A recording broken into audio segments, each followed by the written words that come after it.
take away my boat or RV. But I'm going to put on a different hat. I'm also a resident, and my value is the aesthetics of the community is clearly very, very important to me. That's why I paid $1 gazillion to live in Mill Valley, because the aesthetics are everything. And quite frankly, boats, trailers, and RVs are not aesthetically pleasing to me. Now, if I try to deal with that issue and get people to talk about it, all they're going to do is fight, even with the best civic engagement, because I'm asking you to convince him your value is better, and I'm asking him to beat you up so that you'll understand his value. If we could both say, I understand your value, but I don't agree with it. Well, okay, I understand your value, but I don't agree with it. Then the question is there somewhere in between? There may not be, so this is not all kumbaya. Is there somewhere in between where we could go, where I wouldn't violate badly your value, I wouldn't violate badly your value, and we might get somewhere? It's what Congress can't do and never could for a long time. It's understanding the values, acknowledging them, saying, okay, I get your value. I don't quite know why you think that way, but I get it. I really do. Do you get mine? Okay. Let's see if we can come to something in the middle. And it may not happen, but that's about values. So you can provide cover, because that discussion will never happen well at a council meeting, and I've been through them, I guarantee you. So the faster, as I said, go slow to go fast. It's really important, if you want to get something done, to spend the time up front to do it right, so you don't go through a recall, you don't go through a referendum, you don't go through a lawsuit, you don't go through, you will get to where you want to go quicker by spending time up front.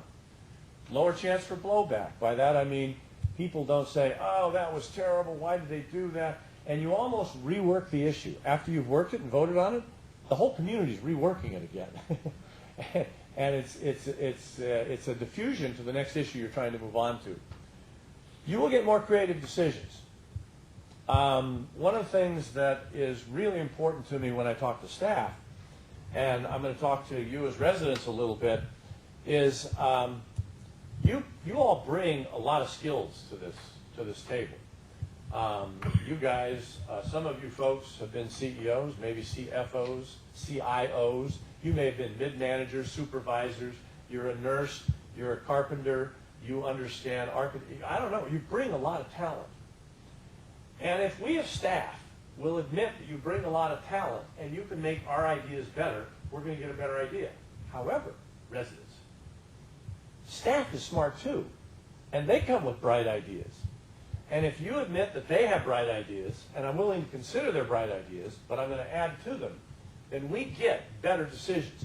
We all know in our business where we work, in our business where we go to work every day, I don't care if it's in the public or private sector, when we get together as a group of managers and we start dealing with an issue, nobody, it's rare that someone comes in with an idea, maybe other than Steve Jobs, and says, this is how we're going to do it, and it's the best damn idea, I don't need any further discussion. But staff kind of pretends that by keeps pushing their ideas. And I got to be honest to the public, I don't know how many times I've seen it. Very bright people come in and they throw out an idea. But then they defend it endlessly throughout the whole meeting, as if nothing could improve that idea. And I got fed up once in a meeting. And I said, I'm tired of this crap. What's going on in this meeting? We're at each other's. None of you folks would go into your business and do that. You know that you would get fired if you came in and said, this is the answer, I'm staying with it, I don't care what you say, I don't care what data you have, this is really a cool answer I've come up with, and here's how you want to do it. You go into any meeting where you work, and you know your idea is going to get chopped up. Hopefully for the better, sometimes for the worse, we've seen it. But we've got to do that. Our residents are way smarter than we think. They just need some information. And for the staff here, I did a budget exercise and my finance director said, okay, Ed, that's cool. Give me about 45 minutes and I'll bring them up to speed on the budget. And I said, wrong. You get 15 minutes and you can tell them everything they should know, that they make intelligent decisions about our budget. So it's about us figuring out how to inform you. And it's a great opportunity for community building. When you civically engage people, you will start to build community. When you build community, and I'll talk a little bit at the very end, you get people much more willing to civically engage. So let me go back here. There's an exercise that I'd love to do. It's going to take me 5 minutes to do it. Could I ask all the elected officials and staff to leave the room for a second? Negative comments shouted out. And the general perception is about a third positive and about 2/3 negative. Now let me put this in context because I think this is important. I do training all the time with staff, and I ask staff, what do you think of the public? Just shout it out. And the public's not here, so I don't have to move them. I'm doing. And this generally comes about roughly, we're about 20% positive, 80% negative. I've done this quite a bit with electives, just electives. This is staff, okay? This is just staff. And I've done it with electives. And they do slightly better. They may be 30%, 70%.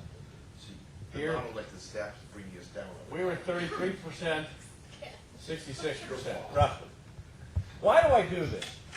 Look, we all carry our biases, and we've all been burned by somebody who has angered us or whatever, on both sides of this fence. The problem that we have here is that I want you to remember these figures because I'm going to go back to how we have to do some changing to get to where we want to be. So just hold those figures for a second. So this is an interesting, and I move this so you guys can see it. It's important to know where we are, context, so that we know where we are now in context to what. This is my perception. This was my history of local government that I invented. Look, we have the founding father periods. That was way, way back, even before the Constitution. They did have town hall meetings. They really were town hall meetings. You know that thing that Congress did around the town hall meetings around health care? I don't care if you liked health care or didn't like health care. Those were stupid. Those were stupid from the get-go. They had already passed. They already had the bill written.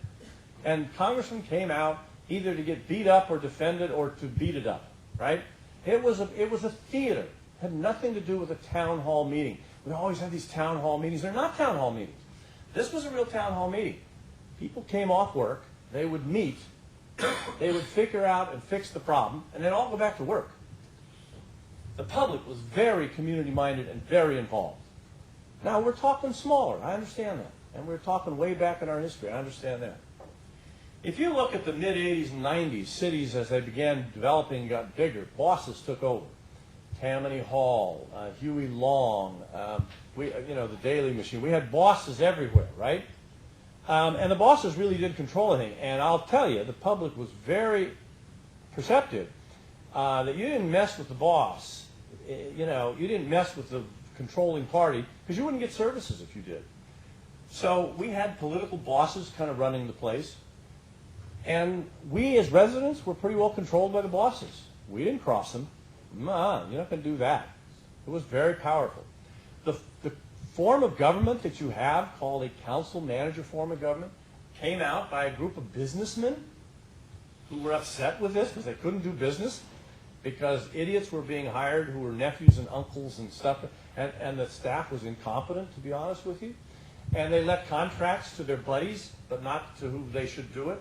So a bunch of businessmen got together in the early 1900s and said, we got to get up a better way because this ain't working. And they formed the council-manager form of government. They knew they couldn't do away with the councils. They said the council should be like a board of directors. That's exactly what they did. But the board of directors should hire a CEO. They didn't call him that. They said city manager to actually run this place so that the railroad will run. And so we became, tons of cities went that way to council-manager form of government. The 40s, 50s, 60s, we had city fathers running the show. And they weren't any city mothers back in those days. And some of you are old enough, few of you are old enough like me to remember, there was a TV show, Father Knows Best, in those days. It was the epitome of that period of time. The community, very passive. The community's point of view, as residents, we said, we've elected the city fathers. They should solve those problems. And that's how we got through that process.